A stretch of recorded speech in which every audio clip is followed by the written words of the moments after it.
acompanhando então essa sessão aqui no plenário do Senado, que vai analisar justamente se será aberto o processo contra a presidente afastada Dilma Rousseff por crime de responsabilidade. O que está em julgamento nesse momento é se as provas são suficientes para a abertura, se a presidente Dilma Rousseff deve ir a julgamento por crime de responsabilidade. Nessa fase ainda não está em análise o mérito das denúncias. A sessão está sendo presidida pelo presidente do Supremo Tribunal Federal, Ricardo Lewandowski. Ele abriu a sessão, então, dando aos senadores direito a colocar as suas questões de ordem.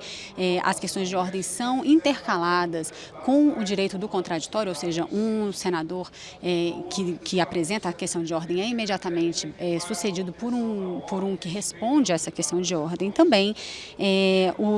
Em seguida, a sessão, o presidente Ricardo Lewandowski também já anunciou que às 1h da tarde, às 13 horas, a sessão será suspensa durante 1 hora até às 14 horas, para então um intervalo de almoço, sendo retomada às 2 horas da tarde. A gente continua acompanhando o que está acontecendo aqui no Senado Federal, mas também o que acontece nas comissões da Câmara dos Deputados. Nesse momento, a Comissão de Constituição e Justiça está reunida para votar a proposta de emenda à Constituição que cria um limite de gastos federais durante 20 anos. Os gastos, se for aprovada essa PEC, ficam limitados ao que foi gasto no ano anterior, mais a inflação. Os deputados analisaram uma inversão de pauta que podia adiar a análise dessa matéria. Esse pedido foi rejeitado e os deputados então começaram agora há poucos minutos a discutir realmente, efetivamente, o mérito da PEC. Quem é contra essa matéria alega que ela vai privar o cidadão de mais investimentos que o beneficiem lá na ponta, mas o relator garante que o projeto prevê um teto, mas não mexe na vinculação dos recursos. Segundo ele, as despesas da educação e da saúde serão preservadas dentro dos limites constitucionais. É essa discussão que está acontecendo, então, na Comissão de Constituição e Justiça da Câmara nesse momento. A gente passa também pela Comissão Especial de Combate à Corrupção, que analisa as 10 medidas contra a corrupção que foram propostas pelo Ministério Público. Foi ouvido mais cedo, até agora há pouco, o procurador da República da 2ª Vara Federal Criminal da Procuradoria da República no Paraná, Deltan Dallagnol, ele que atua na Operação Lava Jato. Ele ressaltou agora há pouco que a maior parte dos processos referentes à corrupção no Brasil acaba prescrevendo por falta de um julgamento, ou então tem suas provas anuladas. Segundo ele, isso causa uma grande impunidade no país. Ele apresentou um estudo da Fundação Getúlio Vargas que diz que 97% dos casos de crime de corrupção no país acabam em impunidade.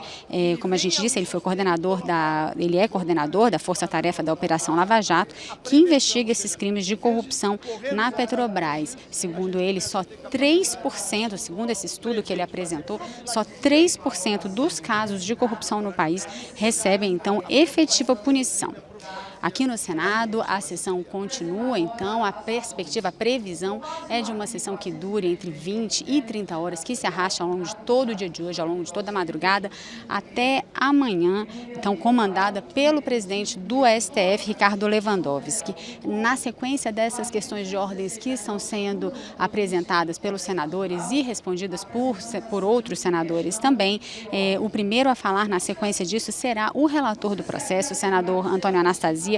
Ele vai ter 30 minutos para apresentar o relatório final sobre esse caso que foi aprovado na comissão especial na semana passada. Depois disso, os demais 80 senadores terão então prazo de 10 minutos para apresentar o voto deles em relação a se a presidente afastada Dilma Rousseff deve ou não ser julgada por crime de responsabilidade. A gente continua acompanhando a sessão aqui no plenário do Senado, mas a gente volta na TV Câmara com o plenário Ulisses Guimarães, na Câmara dos Deputados, onde acontece nesse momento uma comissão geral sobre o projeto que flexibiliza então as regras de exploração do pré-sal.